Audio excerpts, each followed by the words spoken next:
So we've issued a new report in our Asset and Wealth Management Revolution series, and it's entitled Investor Perspectives, Rethinking Purpose and Performance. We're so excited about this new report because for the first time, instead of perhaps taking the asset manager's perspective, we're looking at the investor's perspective.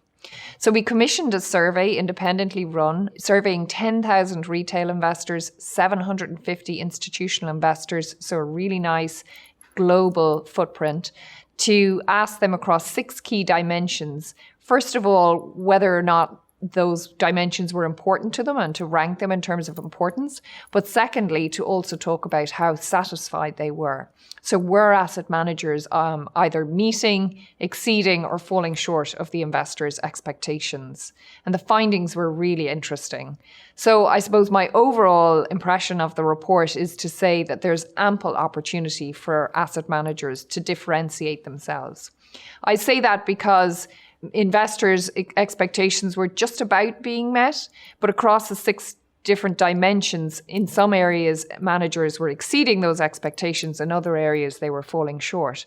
So I believe that asset managers have a fantastic opportunity to differentiate themselves if they look at those areas where investors currently are not satisfied or their expectations are not being met.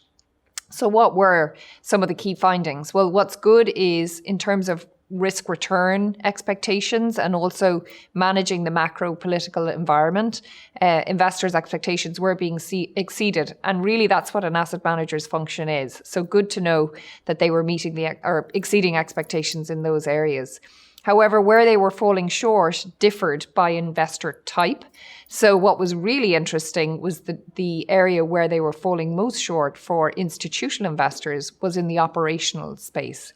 So this is everything from data governance to how you run your business to your ability to report to those investors.